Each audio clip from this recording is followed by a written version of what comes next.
So episode 128. Thanks so much, everybody that's here right now with us, and everyone that's going to be watching this as a recording. Can't thank you enough for joining us. We took a little, what was it, a week-long hiatus for the holiday. So glad to be back. Very, very happy to have Abra Annes with us, a friend of HGA for a long time, and my brother Jason, Trevor Nelson, HGA Fundraising. Thanks so much once again, everybody, for coming. We're going to talk about, well, Abra was on our podcast a couple weeks back and said some really, really interesting things, shared some really, really interesting stuff with us. And that was what kind of spurred the idea to have her on the webinar so we could talk about surveying for your success and how data-driven engagement with your attendees and a myriad of different data points can help you plan and engage with folks for future success. So we're really happy to have Abra on to, I call it affectionately, getting in the weeds with us about this, so we can all learn and leave, with an understanding, a clear understanding, get all the questions out of the way, whatever you have. If you have any questions, obviously Q&A function at the bottom, chat feature. Any questions, if you're viewing this as a recording, please leave them for us on YouTube. Yeah, and comments, good, bad, or indifferent. We want to hear them. Yeah. Let us know. If you agree, if you disagree, we want to hear it all. Yeah, absolutely. And what was interesting, Abra, and we'll let you take it away and everything. Thanks so much. Hold on just a second. Hold on just a second. Just for those of you that don't know, because I know that she is kind of a rock star presence in the fundraising world, but for those of you who don't know, Abra is an extremely successful charity auctioneer, and she does a lot more than just get up there and talk fast. Has been for a long time. She raised a lot of money. She consults with organizations, has done it. If you look her up, Abra Annes, on YouTube, you're going to pull up about 1,000 videos where she talks about all the stuff that we try to talk about all the way. She's been doing it for a long time. And recently relocated. I will say she came from coast to coast. She went from California, being up in the Bay Area, all the way now she's in Florida. But so if you need somebody, she is a real rock star, tremendous fundraiser. And so we're really glad to have it. And one more thing, State of the End and Win, we're going to give away a trip that you can use here for your next fundraiser. I'm sorry for not obviously saying those things. I thought everyone knew those things about Abra. That's what I mean. She's kind of a rock star. It's kind of like yes, flatter me. Do you know who Elton John is? Well, what was interesting though, when we were on the podcast, and then Jason and I talked about it later, and then Courtney from our team reached out to you to come on the webinar. You were talking about engaging folks in attendance, whether they were in the back of the room, the front of the room. And that was the one thing that was very interesting to me, is like, even if they weren't the biggest givers, and then folks were in the back of the room, or what, you wanted to know what their experience was. Correct me if I'm off, if I'm not correct in that. Absolutely. You wanted to know what their experience was, not just the folks in the front of the room and the biggest givers. And just like, how can we make the event next year? And you always talk about, like, I'm hitting that $150,000 mark or what have you, or I'm hitting the $250,000 mark, but we want to raise $350,000. How do we get over the hump? And you're talking about data-driven surveys and asking the right questions, because obviously if we're not getting the right answers or the right solutions, we're probably not asking good enough questions. So that's what kind of just inspired this conversation. So thankful that you're here. Appreciate it. My pleasure. Well, for everyone who's online listening, whether it's now or in the future, I've been in your shoes. I've been a development director. I sit on a board. I've been on a committee. And so often nonprofits do things the same way they've done them before, because that's how we've always done it. Or we talked to our board and our board said it was great. And the truth about nonprofits is we have a limited amount of staff time. We have a limited amount of time available to us in general. And it is easier to talk to the people we already know. It's easy to talk to your board president and pick up the phone and be like, what'd you think of the gala? Or talk to the committee in a quick debrief. But the truth is, the people closest to us are not always going to be the most honest, nor are they going to be with us the longest. As a nonprofit professional, we have to work on filling the pipeline of donors. And a lot of our mid to low level donors, depends on your type of organization, but usually it's like, I consider it like $10,000 and below is a low level or a mid-level donor. For you, it could be $1,000 and below. It doesn't really matter, but their opinion matters too. So often we cultivate our events for like the top row, the front row of tables. You know, it's our board president, our chairman, our honoree, and major donor number 492. And we ignore everyone in the back. And I don't believe in doing that. I believe to have a really successful, strong fundraising event, and I've done this with tons of my clients, we have to really pay attention to the room as a whole. So I believe in sending out surveys all the time. Yep. And most importantly, after your event, to understand what the people in the room, everyone in the room, thought about your event. I want to know if they donated, if they did donate, what moved them to donate. I want to know, is this their first donation, their second donation? Is this their second donation this year? Did they already donate to the annual campaign? And I also want to know, if you didn't donate, what happened? What mark did we miss? And the last thing I think we should ask people is, you know, why did you decide to come? Did you come because you saw a poster, you were on Eventbrite, or because somebody asked you? And I think understanding the nuance other than ticket sales is very important for moving our fundraising event, no matter what it is, from point A over the fundraising hump to get to the reach goal, to get to your like amazing goal where you really, really want to be. Yeah. Love that. You know, Abra, you said Preach, something I thought preach. was really, really good. Was you were talking about, you know, we do all this stuff for the front row. And 30 years ago, when I started doing my first charity auctions and stuff like that, I would go to a lady that I knew. You know, it was a lot different back then. But I would go and I'd say, hey, where's the money at? And she'd say, well, this table here and this and this and this. And 9 times out of 10, nobody in those front tables ever raised their hand because they'd already written their big check and there wasn't anything we were doing in the auction that they really wanted. But it's some guy in the back row who gets invited and we've never heard from, didn't know who he was, and he raises his hands and spends $10, $15, $20,000. Why? And we missed that whole opportunity. And I've seen it happen since then a lot, you know, over all these years. And we missed that opportunity to ask that question, to engage with that person, to get them through the finish line. Because what we miss out on, and I think this is where you're going with what happens in these surveys. Funny thing, I'm driving down the road 2 days ago, talking to somebody on the phone, and somehow on my phone, I FaceTime a guy. I remember you saying this. And I look at this and I go, Aaron? Well, his name's Aaron. He was invited to a gala. This has been 6, 7, 8 years ago. He and his wife didn't know anything about the organization, nothing. But it got to the, you know, they listened to the mission moment, they gave, they donated, but the organization followed up and engaged with them. Absolutely. In a powerful way. And guess what? He said, he goes, I think we're supposed to talk. He goes, I'm the chair of the event this year. Right. So all of a sudden he and his wife are chairing the thing. Isn't that crazy? So I think that's where this goes, is to who in the world, you know, like you said, you've got a limited amount of time. Absolutely. If you've got a limited amount of time and you're trying to engage, and we want to, you know, we preach about having a program of gratuity, actual, you know, gratitude plan to thank people. Yeah. But then you're going, well, how do I thank people? Well, who do I do it? But this is a really good way. And the other thing that I thought was real interesting, you kind of taken this whole survey thing to another level, because you don't do it after the event. You recommend doing it at the event. I would do it that night, like as people walk out. I mean, you could the technology exists, and why nonprofits are here to do it, I don't know. But you can literally send somebody a 5 question questionnaire, and there are just come in a text. Or it could already be pre-done. It could already be preloaded, the whole 9. It should be pre-done and preloaded. Yeah. I'll add one more data point that you should be collecting that is not technically a survey. My favorite thing to tell people who are having a live auction is you should have somebody in the front of the room, volunteer. It's an easy job. They should be writing down the bid numbers of your 2nd, 3rd, and 4th place bidder. Mm-hmm. Because if that person is willing to raise their hand for $5,000, you should be probably having a conversation with them. You should know that person.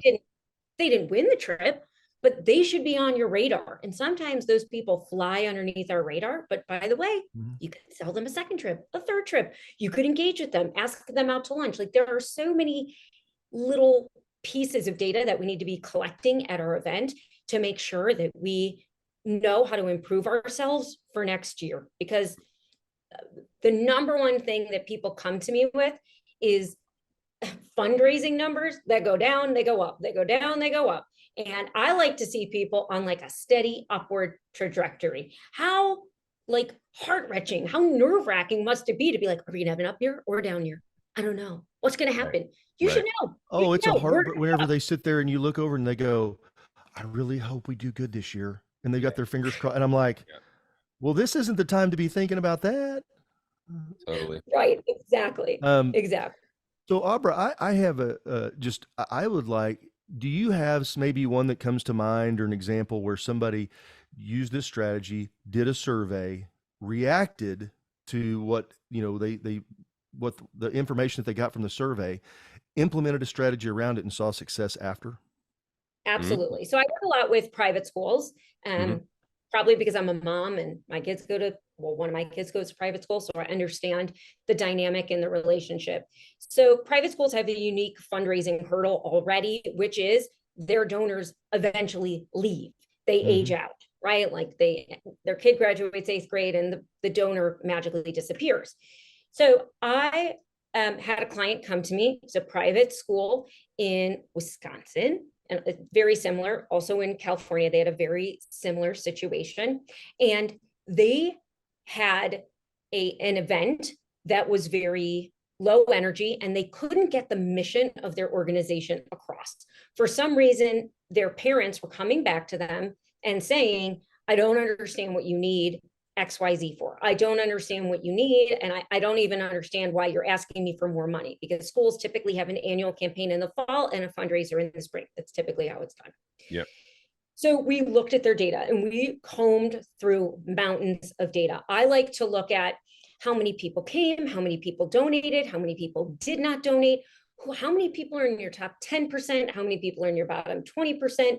And the truth is, in my opinion, although I think it's universally true, that if you have $1,000 to donate, you probably have $2,000 to donate. And if you have 5,000, you probably have like 8,000. So we looked through all this data and we saw a couple things come to the forefront. Number one, the auction items that they really sold well had to do with teachers at their school. Now, this is not specific to schools, but I think it ties back to the bigger idea of the auction items that sell well for me historically are really unique items that you can't get anywhere else. Sometimes that's a trip, sometimes that's a sleepover with the principal. It really depends. Sometimes we pair a trip to Mexico or Hawaii with the favorite teacher babysitting for a week, right? Like there's different ways to tie those things together. Yeah. And so what we did is we took all the extra nonsense out of their life and we filled it with things that people actually wanted and that were tied back to the school, which bumped up their live numbers hugely. And the other thing that came out in the data was that all these people who did not donate really wanted to understand exactly where their money was going to go. Now, I'm not a huge fan of project-based funded needs, but I do them occasionally when the time is right. And when I mean project-based, I mean like new playground or new iPads. Elevator for the school or whatever. Yeah. Exactly. Yep. And so we planned it out. So this school wanted, I forget what it's called. It's like modular furniture that you could move around so they could like take their desks and go to the corner for quiet time and bring them together for group time. And this is a really hard concept to sell, but the idea was that parents weren't going to be able to understand it in 5 minutes on the stage. So we had it in cocktail hour and it was right near the bar and you got to sit in it, touch it, and we were there explaining to you why this was better. And so we used that data point, which was, I don't understand what's happening. I don't understand why you need that money. And we translated that into a very real world hands-on experience. And their funded need grossed over $150,000 by that one change. It went up double. Wow. And it's basically the same people in the room, but changing that one data point. I also have a school that asked for more ways to spend money in the silent auction. Okay, so we gave them more ways to spend money in the silent auction. Not only were there more We added in buy-in parties, we added in games, we Love that. added in raffles. So there are people who want to spend their money in different ways. Absolutely. I think though, the thing that what I hear most of all in all the surveys is people want to feel appreciated. The number one reason people don't come back is they didn't feel appreciated for their gift, or no one talked to them, which is No kind one of like, thanked them. There was no gratitude. right. And Yeah. I think that sending a survey is a great first step, but using that as a entry point to have a conversation, Yeah. ask these deeper questions Yeah. with your donors is so important. Silly question. I think all lovely points. So good. Do you think sometimes there's trepidation, like, oh, do you think that, because I'm going to go ahead, I'm an optimist, glass half full, all the above. Most folks are good natured in my viewpoint, and especially when they're, at the organizational level and whatnot. And they're, we were talking about before we came on, they're overworked, appreciated themselves and this and that. Do you think there's this trepidation, like, I don't want to bug them, or, oh, gee, and they're not thinking that their opinion doesn't matter, but they don't realize that it's the opposite that's true, actually, because what you're talking about, your recipe here with the surveys and being data driven and engagement as a whole and gratitude, you're basically talking about being high touch. And I think a lot of people don't really realize that that's the way to go about it. And then Jason and I always talk about it. Apologies for being long-winded. We talk about this all the time. Hey, you're running a nonprofit, or you're running a school, or you're a 501c3. Jason always says that's a tax designation.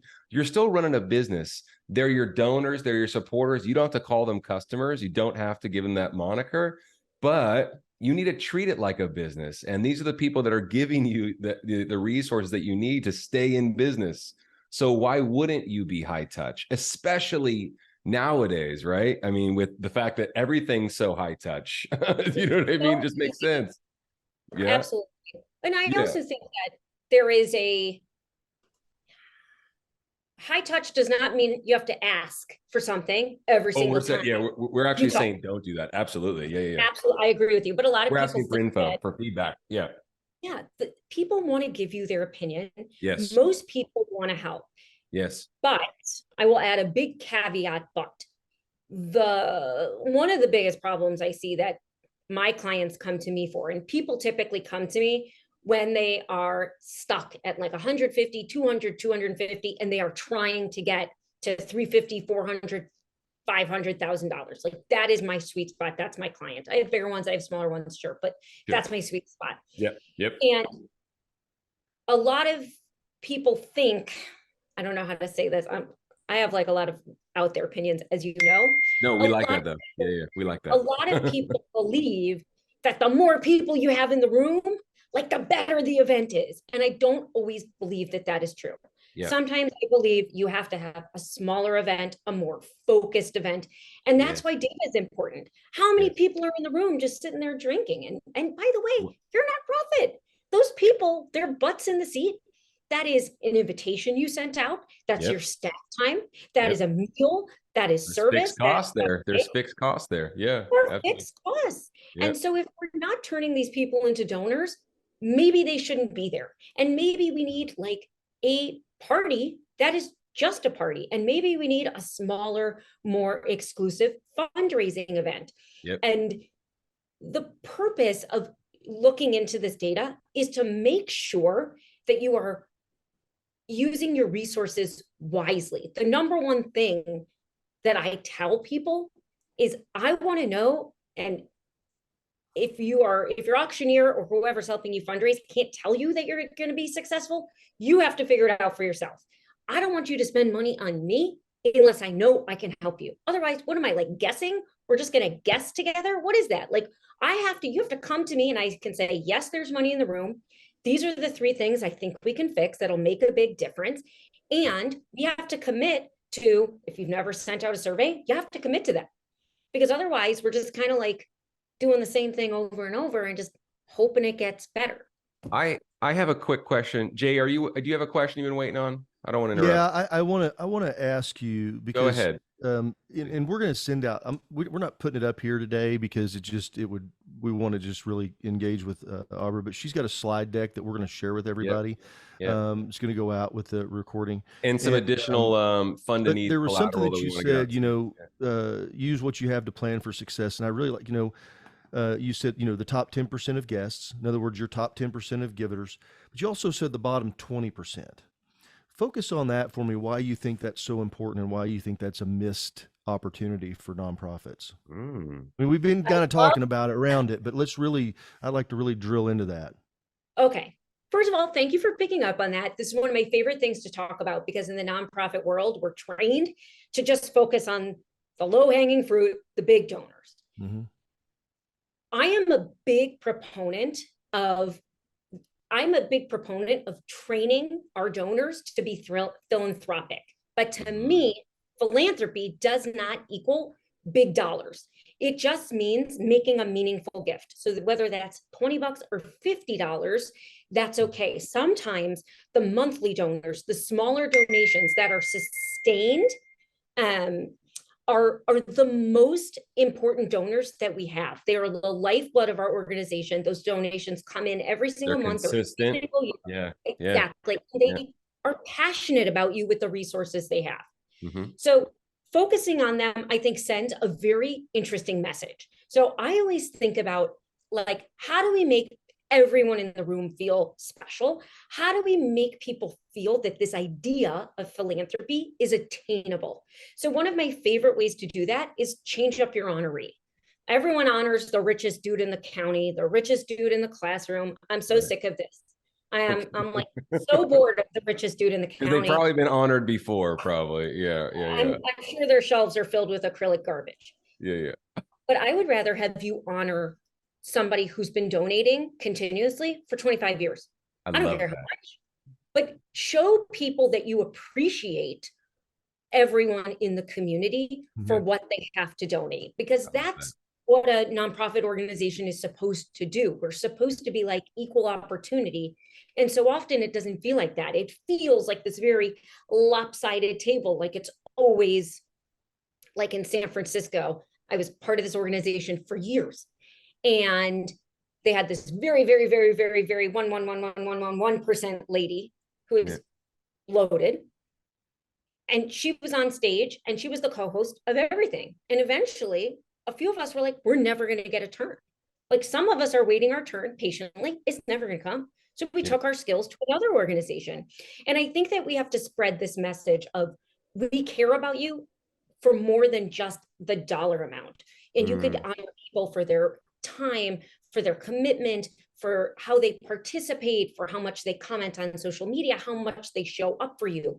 But the bottom 20% oftentimes surprises you. There are lots of documented research cases, or I don't know, cases, case studies, studies, where low-level donors, very low-level donors consistently have left huge sums of money in their estates to nonprofits. And if we fail to cultivate, if we fail to cultivate these donors, if we never let them sit up front, they're always at table 45 in the back. Like, it's just not fair. And I think that shifting things up freshens things up, and it gives people a new perspective. Try putting your big donors in the back, putting your not so big donors up front, seeing what that does to the room. Put your status. I like to put like a pop-up stage in the middle so I can do it in the round. I've noticed that. But the lower, everyone has to start from somewhere, and you never know when someone's going to have a big windfall or leave you a huge gift, or who they know, or what connections they have. So I think ignoring the bottom 20% is a huge loss. However, I would get rid of at your event people who donate zero. I think people who show up, drink, eat, party, and distract from your purpose, you can cut them free from your event, not from your database, but I wouldn't invite them back. So that's not the bottom 20% of donors. That's just like they're consumers. They're just the eaters and drinkers, not the givers. I think there's one thing about within that's good, something that you're talking about, Abra, in that bottom 20% too. Like when we work with somebody and do a people exercise, the 3 questions are: can they write a check for $10,000 and not miss it? So that just means that they have capacity to give. And we're just saying, who do we know? Who do we know? Okay. But the second thing is, could they fill a table with people that could come and make a meaningful donation? Are they connected? Do they have a Rolodex? You know, that kind of thing. Do they have special access? There's a lot of people in that bottom 20% that have been given $100 a month for the last 5 years, but they have access to something. You know, their niece is an astronaut. I don't know. It's just, there's some going to be some kind of access that you don't have, that you're missing out on this awesome opportunity by not asking. You never had a conversation with them. Yeah. Yeah. And they don't know that they have it either. It's not like they're sitting back there going, well, they're not going to ask me because I would let them know that my niece I'm in is table 45. But, you know, but that's not, they're not even thinking, because they don't think that it's needed. Number one. Yeah. Well, they don't need a little person like me. I couldn't do anything. And yeah, you know, we miss out on that. And you made this one of our clients, that a lady for Jan, right? It was Jan, wasn't it? Yeah. For 25 years, this lady gave like $100 a year to some, you know, it was less than $1,000 a year. But when she passed, she left, it was like a $5 million estate, and it all went to the organization. That's not the only time that story's ever been told. That's because, yeah, and it happens all the time, because they consciously, she knew what they were doing. She knew the mission. She understood it. And at the end of her time, that's what she wanted to fulfill. Can I interject and ask a question? I'm gonna share an experience, but I also want to ask a question, Abra. Is, you know, we've built the business kind of in the same, our company in the same vein, like what we tell our entire staff and what have you over and over and over again. You never know who you're talking to. So you just treat everyone the same, with dignity, with respect, by helping first, talking second. You know what I mean? Like, that's hard for me sometimes, but not the help part, but the talking part. But you never know who you're talking to, right? And you never know if that one person runs an event, but then they know someone that has 500 events. So, okay, here we go. You know what I mean? And that has happened to us so many times. And I used to just think it was like, oh, that was the universe working in our favor.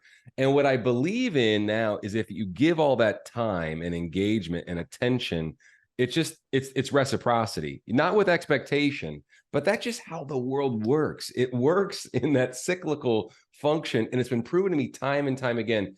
What I'm asking, what the question I want to get to though is, you don't treat the bottom, 20% of donors differently than the top, correct? That's what we're saying, correct? I mean, I know some people require a little more attention, or is that what you're saying, and why? Okay, so I went a little wide lens there on you, but you get my point. This goes back to like fundraising. I don't know what you call it, like theory or 101. Yeah, exactly. But typically, the more you give, the more time you get, because that's what we assume you need to continue giving at that specific level. Yep. There is no way on earth that you could communicate with every single donor in your database individually, one-on-one. Correct. But what you could do is use your database to pull some data on who's been giving the longest. And you could take 6 people out to coffee, or invite 10 people for a brief with your CEO. There are different ways to engage. You could also send out, I'm a big fan of ChatGPT, like you could write one letter, have it specified, and print it out and send it just to them, right? You could send them a voice memo.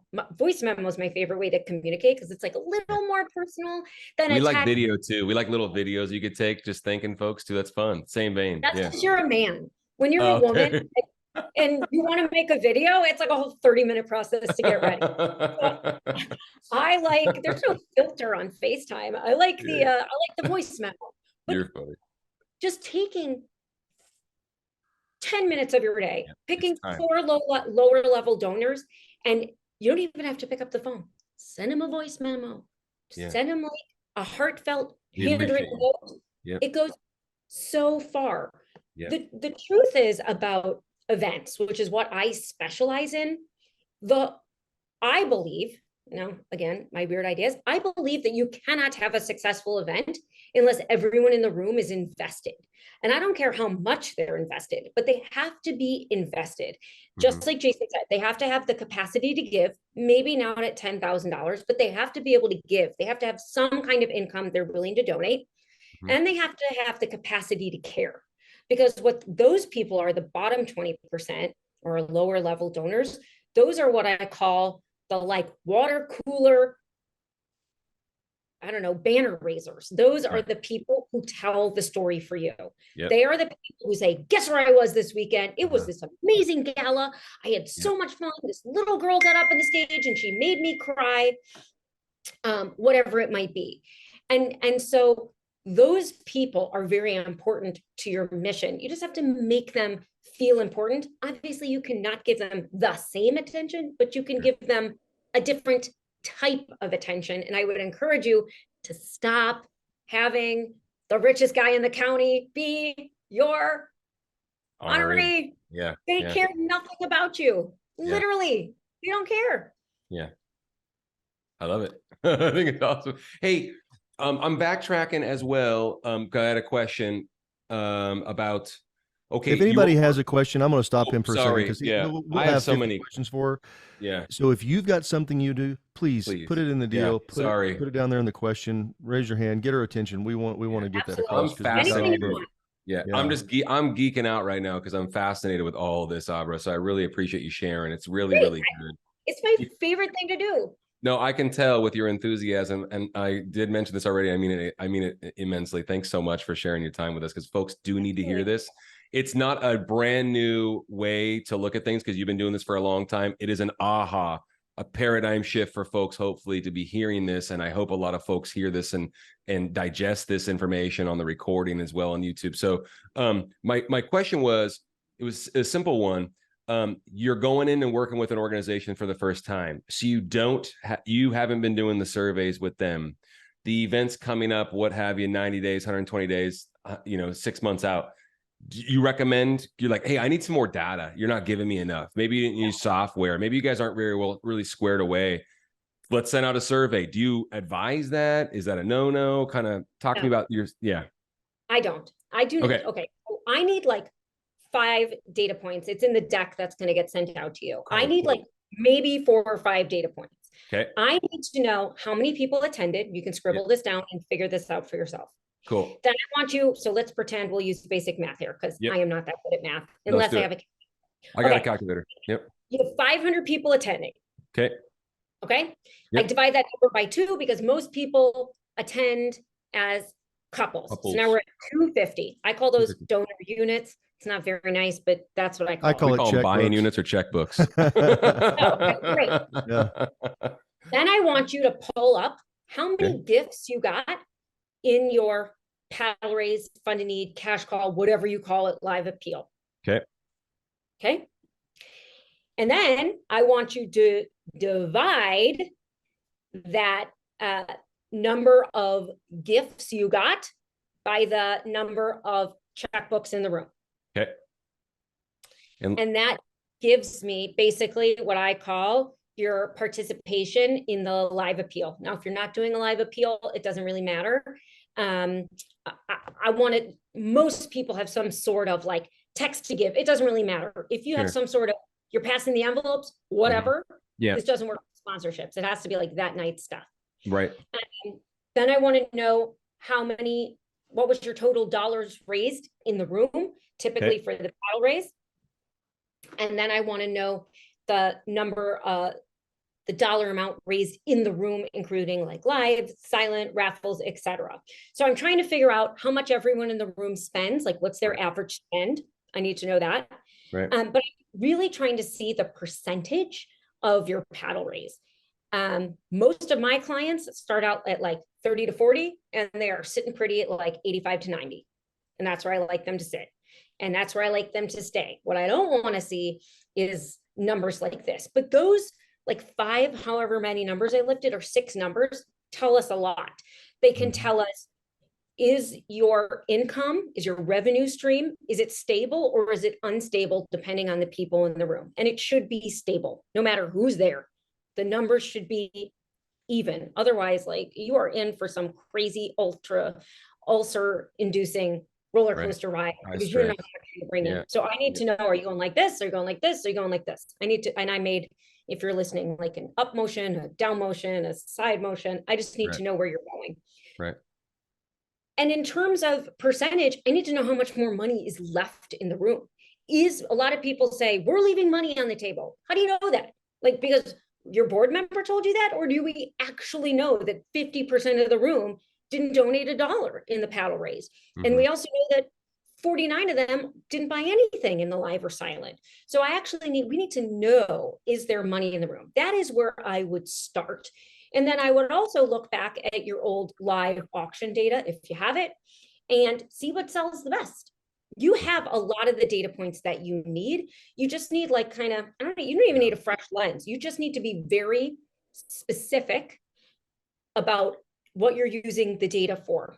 And a lot of times your board will complain to you. We're not raising enough on our gala. We're leaving money on the table. We should be raising so-and-so down the road's raising $1 million. And in that case, you need to say, all right, I agree with you, but we have 100 people in the room who are just eating and drinking. So we need to solve that problem. And then maybe we can increase these numbers. So they all are kind of a puzzle that I fit together, but you do not need to send out a survey when your event was 6 months ago. That will make you look a little sloppy silly. and silly. I would do it the night of or the next day. While it's fresh. While it is fresh. Yeah. Cool. You know, that's something we've had discussion with people that say, well, we want to wait till Monday. I'm like, no. If it's Saturday, send it Sunday morning. Do it now. Have it automatic. Send it out. If you're going to send it that night, send it the next day because it's fresh. They're going to be thinking about it. Because once you get a couple of days, we've got, the attention span of goldfish are not even that good anymore. And so let's move on. Everybody just kind of moves on, and then their lack of how many people are participating. Love it. You talked about something about the paddle raise, and I wanted to hit on that because I see some numbers that you've got, and again, this will be in the deck that you guys get. What are you seeing because I know you're a big advocate of fund a need, really pushing that, getting the mission, having that drive.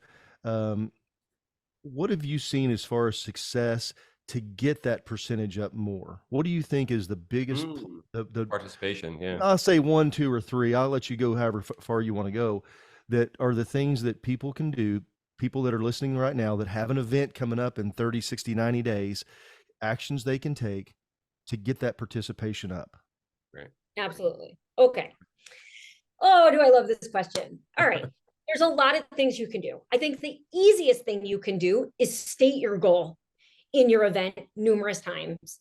Tonight, we are here to raise $100,000, but even more important than that is having 100% participation, planting the seed of the idea. That's number one. Number two, a lot of organizations use matches. They have a major donor come in and say, here's $10,000, use the match. I'm a very big proponent of using that match in using data to figure out where to use that match. If you're looking for participation, I would suggest using that match for brand new gifts. If you've never donated tonight ever, instead of matching all the money that we know is coming in, let's try to get the money that we don't know is coming in, matching all new gifts, matching donors under 45 years old. That's very popular with major donors. Or additionally, I like to have sometimes a bonus if your table donates. So sometimes we give out with my clients, we'll hold back money from that matching gift and we'll assign $500 per table. And the only way your table can unlock the $500 is if everyone at your table participates, no matter the level. So I don't care if Jason gives 1,000 and Trevor and I are given $50. It doesn't really matter. We're united together in the goal of trying to unlock that money for the organization. So those are simple things you can do.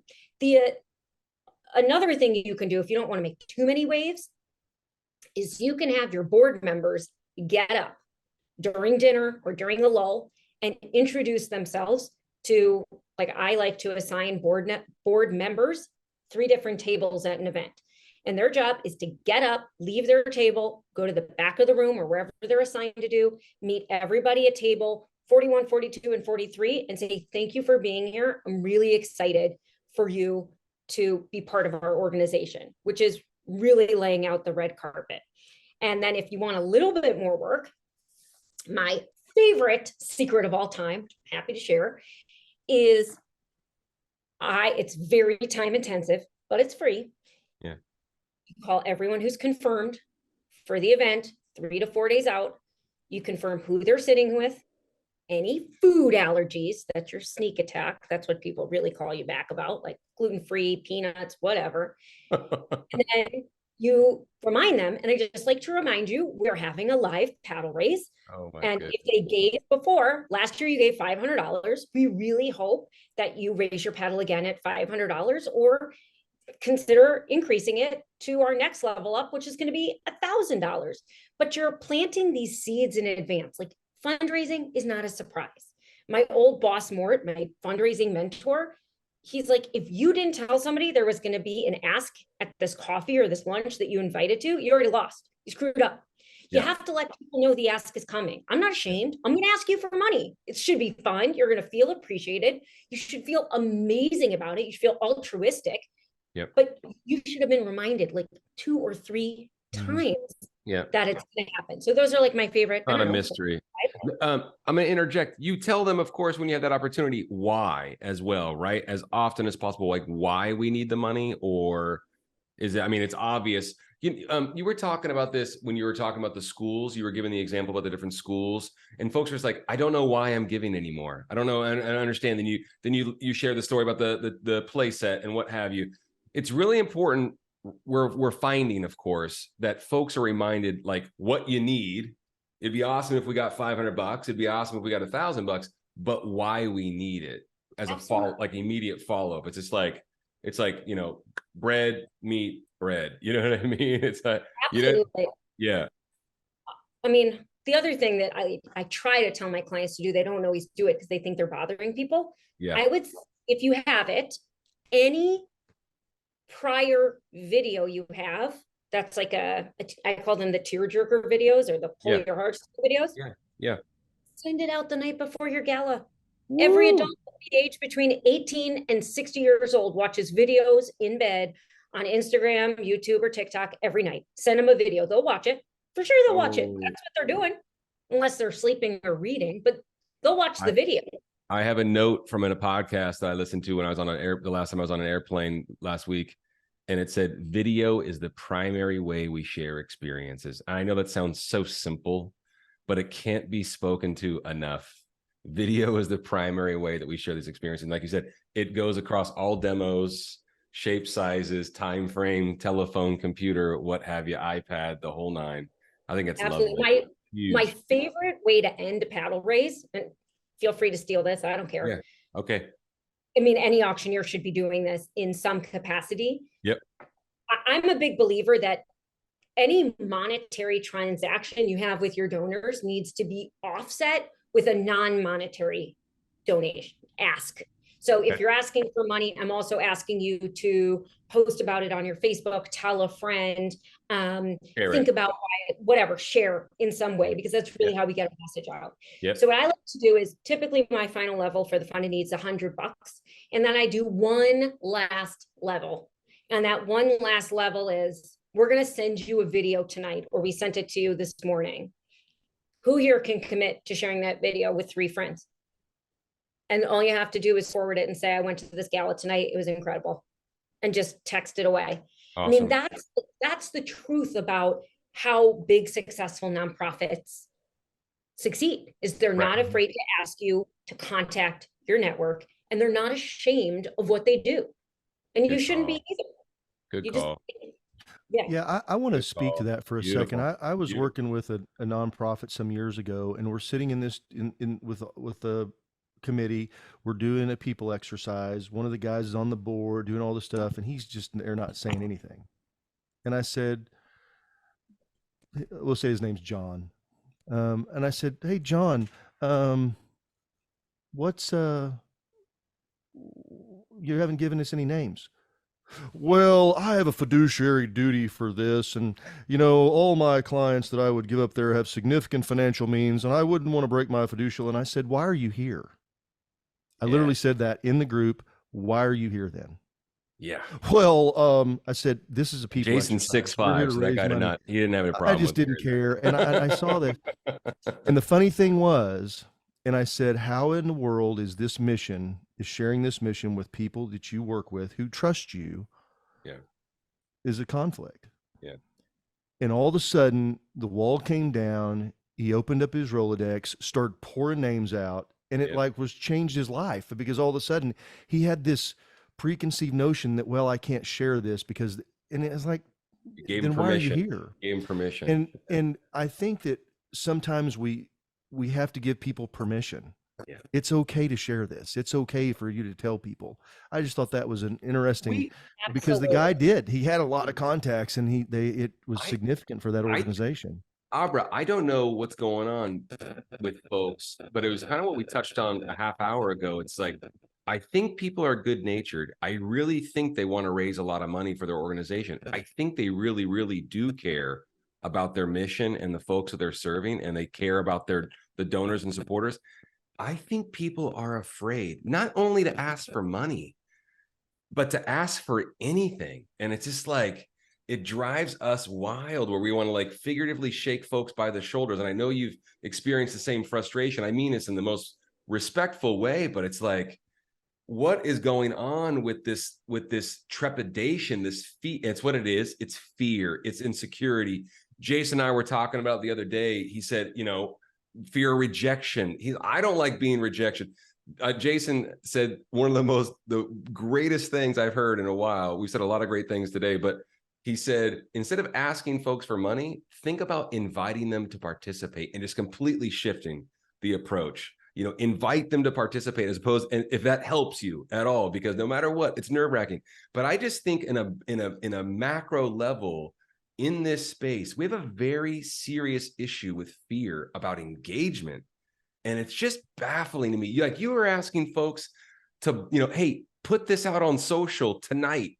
Use this hashtag or tag our organization. People like, oh no, I don't think I could do that. I mean, that's their private social media. It's like, no, it's not. Everyone in the world sees it. Damn it. You know what I mean? It's just like, I don't get it. It's so wild. I don't get it either. I do not get it either. I think there's a couple things in the nonprofit world. There's not a lot of training or professional development unless you're a really big organization that has a budget for it. Although I think that's changing now. There's like free resources on YouTube and like this and webinars. Well, some of the formal training is wrong. Some of the formal training that's being given the way we've out always there, done it. I don't mean it's wrong. That's not the right word. It just doesn't translate to today. It's from 40 years ago. There's a level of art. It's archaic. Yeah. But so I think that's number one. And then I think the other thing is, a lot of nonprofit professionals live in this weird world of fear where they don't want to piss anyone else and often lose a donor. But I don't think, I always have my clients set expectations with their committee. Here's what's expected of you. You are going to fill the table, and you're going to buy that table. You're going to make a donation, which means raising your hand, or buy a live auction item. And you are going to have to be involved 5 to 6 hours a week in the planning process. And it's not going to be cake tasting. I have them sign a contract. Here's what you agreed to, because you don't know how many events I go to where the chairperson spends 5 hours doing their hair, doing their makeup, looking pretty, buying an outfit. And then it comes time for the actual fundraising, and they're sitting there like a mute chicken. I'm like, I'm sorry, aren't you the leader? Have leaders be leaders. You're just talking about asking more and communicating that from the jump. Well, and what that does too, it lets the people that are on there, that are serious, they know their time's not going to be wasted, and they're not going to be taken advantage of, because there's a lot of people that want to help your nonprofit, that want to get engaged, but they're just tired of having their time pissed away. And, and it's so frustrating. And I know Abra's dealt with this, because you deal with these nonprofits all the time. You got 2 or 3 people that are just sucking the lifeblood out of everybody. And that's where it's like, you wish you had that little secret button like Dr. Evil, and you could just push that seat button and eject them out. I know a lot of committee members I'd like to do that too. But also the committee, don't use your committee to talk about lighting and music and the menu. Your committee is there to help you raise money and to introduce you to their Rolodex, for lack of a better word. That is the purpose of the committee. And yes, they can look pretty, and yes, they can have good seats, and yes, they can go on stage. but they're supposed to be leaders. So they should act like leaders. Like they can't duck out at the fundraising opportunity and go to sit at the bar all night. We cannot do that. It just sets up the wrong expectations because everyone's looking around and watching what you do. Yeah, absolutely. And you're talking about having a level of expectation, and guess what? That's really okay. That's really okay, especially if you communicate that from the jump. You know what I mean? That's really okay, everybody. Like, I don't get it. Before you ask somebody, would you like to be chair? Hey, I'd like to talk. We're thinking about you for chair. Yeah. Here are the roles and expectations for being chair. Can something you can commit to? Yes or no? Jay, don't get mad at me, but can I ask a selfish question? Yeah, about go ahead. our space a little bit? Yeah. We run into a lot of situations with, like, let's just say auction items, live auction, silent auction, whatever, and the only people that have any input, and it's usually one person, kind of steamrolls the whole committee and says yay or nay or whatever to certain auction items. When it comes to surveys and whatnot, yeah, I see where you're there's an answer coming. With you. So I just want to know, I mean, do we let one person steamroll the opinion of everyone in the room? You're speaking for every donor now. You're speaking for the board, the committee, the whole organization, about what's going to be the best thing to ignite bidding in a silent auction, live auction scenario? Well, I like to look at data. Number one, what has sold well historically? That's number one. Sure. Number two, I think that this is typically what my clients, what I advise them to do, they don't always do it, is I have them pull a list of everyone who bought an auction item in the past, like 5 to 10 years, however much data they have. It's 2 years or 3 years, it doesn't matter. Send those people a separate email or a separate survey and say, which one of these trips excites you the most? Fun. And let them be very honest, because and give 3 choices. Don't give them 10. And you can do that on social. There's all sorts of different ways you can do it. Absolutely. You can do it on social media. The problem with social media is your big donors are not always on social media as active. much. Yeah. Right. Yeah. But the truth is, you got an auction with, we'll call it, I don't do more than like 8, but most people do, like, we'll call it 15, maybe 12. There's only 12 people who are buying, but you need like 30 people to bid. So you actually need more than one person who's interested. My biggest anxiety moment on stage is when someone's like, we have one guy who's really interested in this fishing trip to Alaska. And I'm like, great, that's going to bomb because there's no one to bid him up. Yeah, there's only one fisherman in the room. Yeah. Right. You have to have broad appeal. Things have to be interesting. Things have to be appealing. And, part of the reason why I love consignment so much, is separate plug, but not really, is because you can get exactly what you need. If your organization loves travel, stack your auction with travel packages. You don't need to have dinners in there. You need to have concert tickets. If you want like something else, stack your auction that way, but give the people what they want. I mean, like, making sure that there's a mix is like the biggest hocus pocus lie I've ever heard. Either people are, and I always tell my clients this, these decisions are either made one of 2 ways: around the kitchen table, the week before, where are we going on vacation? Do you want to buy that trip to Napa, Hawaii, wherever, at the auction? And how much are we spending on it?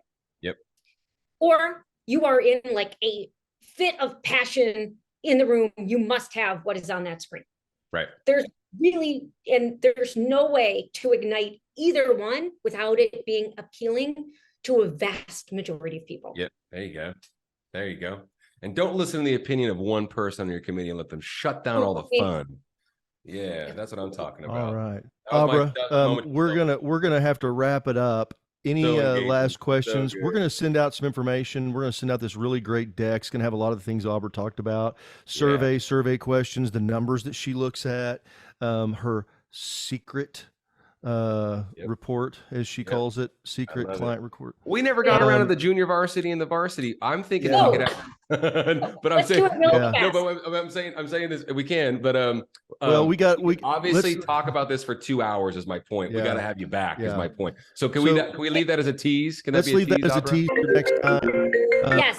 We can leave that as a tease. All right. Absolutely. Emily, Angel King, varsity jacket. Okay, Emily, cool. Emily, you are the winner this week. You're going to win a trip Emily. that you can use to help raise more money. So everybody give Emily a big hand for showing up. Oh. All right. And hey, everybody else got to win. Listen to this again. Please don't hesitate to share this with somebody. We're going to send this out.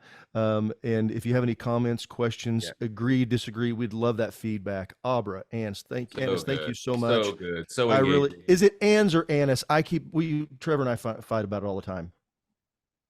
It's Annes. Annes, okay. Trevor wins. Trevor wins. Thanks. That's okay. That's what I think. And so what's funny is Bev said, I've got 4 pages of notes. And what's interesting is I don't think there were a lot of questions, Jay and Abra, because I think everyone was like I was geeking out and so engaged. I wrote down more really notes good stuff than I normally do too. So, hey, if you're watching this on YouTube, do us a favor.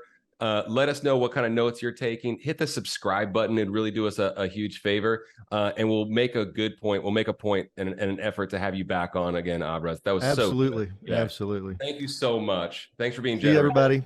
Thanks again, Abra. Bye. Thanks, everybody. Thanks, Jay. Bye.